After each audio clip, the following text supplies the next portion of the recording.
So now moving on to the next lecture, and if I just revise all the concepts that we have studied four basic laws or rules to analyze circuits up till now. There's the Kirchoff's current law, there is the Kirchoff's voltage law, and there is the current division rule, and there's the voltage division rule.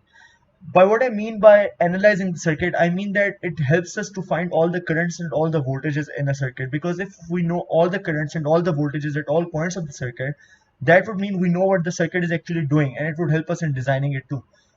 But there's something very similar in all of these. For example, the current division rule, it can only be applied when a circuit is in this kind of a form. The voltage division rule, it can only be applied when a circuit is in this kind of a form.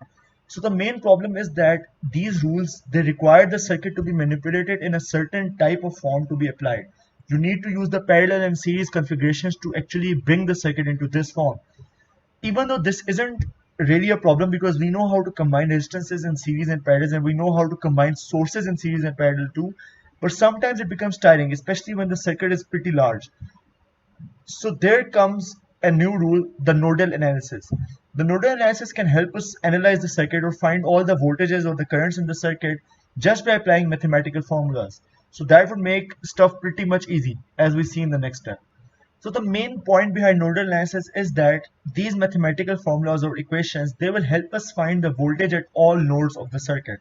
So the main purpose behind it is that if we know the voltages, for example, and we just need, for example, this entire circuit here, and we know this voltage and we know this voltage. For example, this voltage is 5 volts and this voltage is 2 volts, and this is a 2 ohms resistor, and I want to find this current. These nodal voltages can help me find it by finding the potential difference between these 2 points. The potential difference is clearly 5 minus 2 volts, which is 3 volts, divided by the total resistance. So that would mean the current is 1.5 amps. So the nodal voltages are very important because they help you find the current and the power between these two nodes.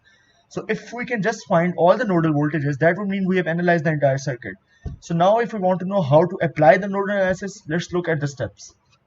So now to actually apply the nodal analysis on any type of circuit, these 4 steps are to be followed. The first step is we need to identify all the nodes in the circuit. We have already learned how to point out nodes in the circuit in previous videos. The second step is pointing out the reference node. This step I'll explain in the next slide, how to actually point out the reference node and what's the significance of that.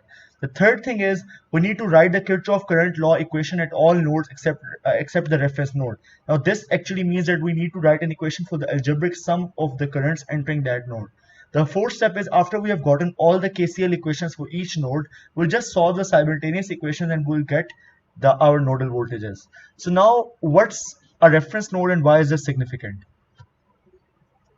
So to actually tell the significance of a reference voltage, I'll just use this example.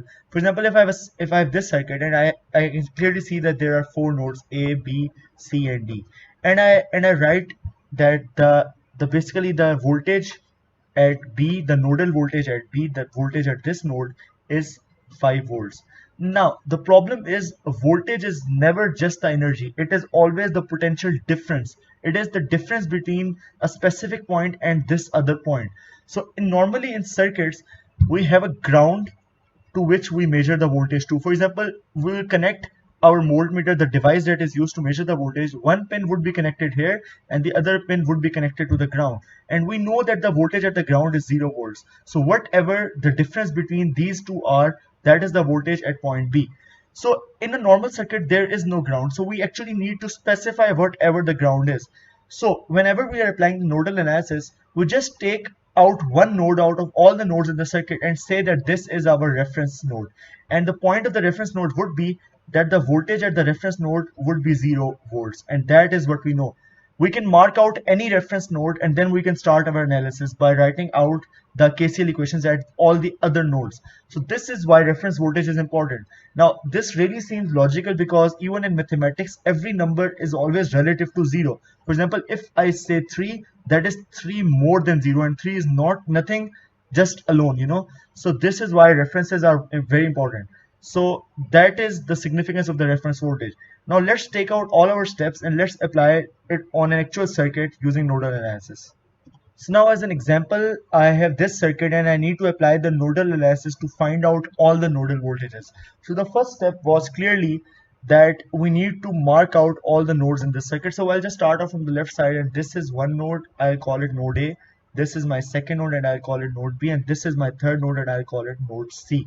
So one thing to note here is that there is a negative current. There's nothing to be confused, because a negative current in this direction actually means that the current is 1.4 amps in the positive direction.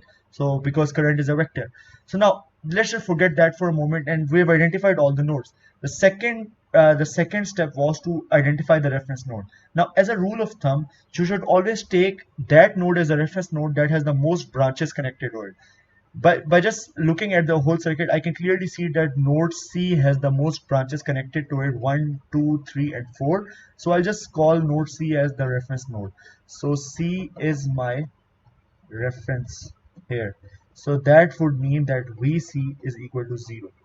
So this is a very important point, and I'll just show it in the next examples now. So now the second thing was writing the KCL at all nodes. So I'll just start off by node A. KCL at node A. So now what we need is we need to find all the nodal voltages. So we need to find VA and we need to find VB. So these are all relative to the voltage at the node C, which is the reference voltage. So if I apply the KCL at node A, the first step I can see is that there's 3.1 amps entering the node. So I'll just write plus 3.1. Now there is this branch, but is the current actually leaving or is it entering? So here I'll just tell you a simple rule. We'll just assume every current is entering the node from every branch. So we can just say that VC is bigger than VA. So if I want to actually assume that there's current entering the node A, and I know that current always flows from the positive to the negative direction, so that would mean I'm saying that VC is greater than VA. So I can just write for this branch that plus VC minus VA divided by, because this is the potential difference between this resistor, I can write this voltage divided by 2, because I've just applied the Ohm's law that says current is the voltage, the potential difference across an element divided by the resistance, and that is the current coming in from this branch. So the same would go on for this branch.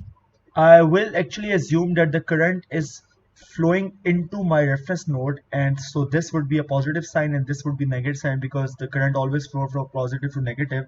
And then I can just write that plus, because I'm assuming that VB is at positive, so I'll just write VB minus VA divided by the resistance, which is 5, and this would equal to 0, and this is the KCL at node A. Now I would do the same for node B.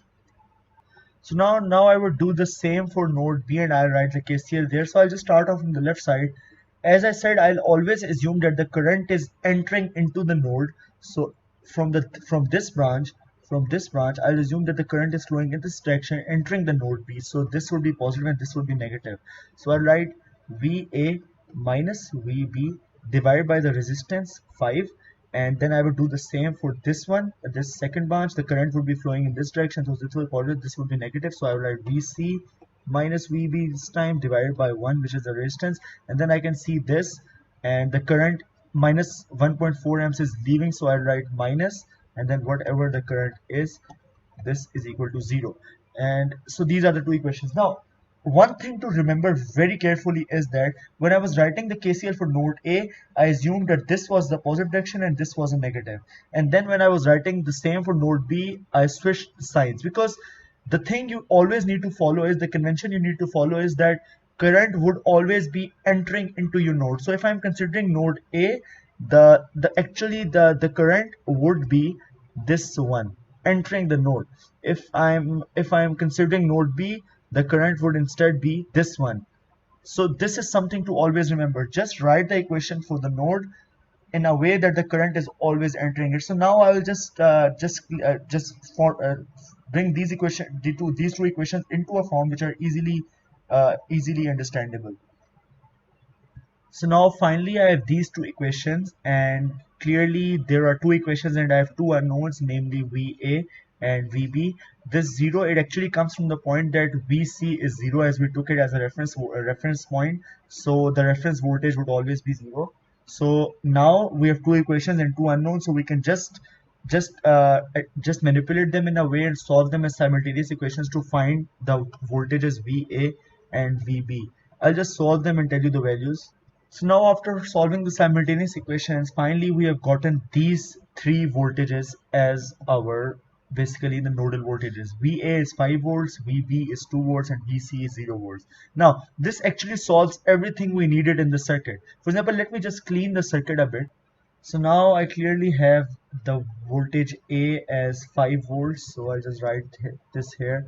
I have this voltage as 2 volts and I have this voltage as 0 volts. So if I need to find anything in the circuit now, for example, if I need to find this current, I would actually, this current, positive to negative, I'll just use the voltages. The potential difference across this resistor is 5 minus 0, 5 minus 0. So I'll write 5 minus 0 divided by the total resistance, which is 2. So that would make us 2.5 amps. The same can be applied, for example, for this resistor here. And I can just write the current here to be 5 minus 2, the difference between the two nodal voltages, divided by 5. So this is why nodal voltages are very important, because they help you find all the currents and everything in the circuit. You can know the potential difference across any element, you can know the current for any element, you can know the power for any element. So this is why nodal voltages are important, and this is how you find them. So in the next example, next video, I'll try to demonstrate this using another example.